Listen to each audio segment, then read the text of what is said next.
के नाम पर कभी आप देख रहे हैं उत्तराखंड के अंदर, कभी आप देख रहे हैं दिल्ली के अंदर, कभी आप देख रहे हैं बंगाल के अंदर, कभी आप देख रहे हैं महाराष्ट्र के अंदर एक धर्म को दूसरे धर्म से लड़ाने की बात की जा रही है और यह कहा जा रहा है कि यह हमारे लिए खतरा है। अरे भाई, इस मुल्क के लोग इस मुल्क के लिए कैसे खतरा हो सकते हैं? और ये सारी चीजें तो फ्रीडम ऑफ एक्सप्रेशन में नहीं आती है, ये सारी चीजें फ्रीडम ऑफ स्पीच नहीं हो सकती है। तो साथियों, ये बहुत बारीक लाइन है।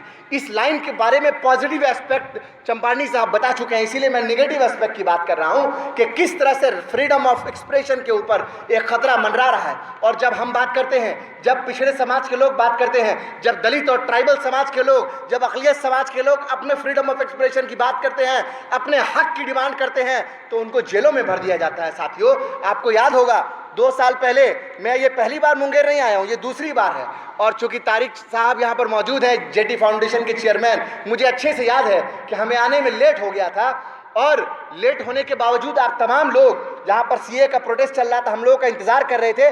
मेरे साथ मेरे एक साथी उमर खालिद साहब यहाँ आए थे और मुझे बताते हुए अफसोस हो रहा है कि आज वो हमारा साथी जेल में है। मैं तो आज दोबारा आपके बीच आ गया, लेकिन मैं चाहूँगा कि जल्द से जल्द हमारा वो साथी छूटे और दोबारा से आप लोगों के बीच आए। क्योंकि जब हम लोग मुंगेर आ रहे थे तो पहली बार आ रहे थे और हमारा दोस्त उमर भी बहुत एक्साइटेड था और हम भी बहुत एक्साइटेड थे।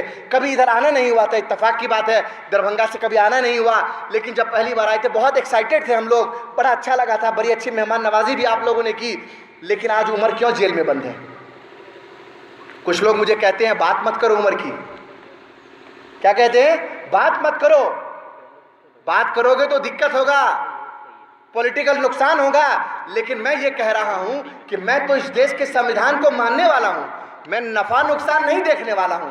मुझे ये मालूम है कि उसके फ्रीडम ऑफ एक्सप्रेशन को लोगों ने तार-तार करने का काम किया, इसके फ्रीडम ऑफ एक्सप्रेशन को दिल्ली पुलिस ने तार-तार करने का काम किया और बिना किसी वजह से उसको जेल के अंदर बंद कर दिया गया। और कल परसों की एक रिपोर्ट मैंने पढ़ी, दिल्ली हाई कोर्ट का एक जजमेंट है, बड़ा ही अफसोस लगता है कि इस मुल्क की अदालत भी ऐसा जजमेंट देती है। और उस जजमेंट में यह कहा गया है, अगर मैं गलत नहीं हूं तो, क्योंकि बहुत सारी खबरें हम लोग पढ़ते रहते हैं, मिक्स भी हो जाता है कई बार, लेकिन जहाँ तक मुझे याद आ रहा है 2-3 दिन पहले मैं पढ़ रहा था एक आर्टिकल जिसमें जजमेंट नहीं बल्कि उसमें दिल्ली पुलिस की तरफ से एक बयान दिया गया और ये कहा गया है कि अगर उमर खालिद को रिहा किया जाता है तो वो सोशल मीडिया पे कुछ ऐसा लिखेंगे जिससे खतरा हो जाए।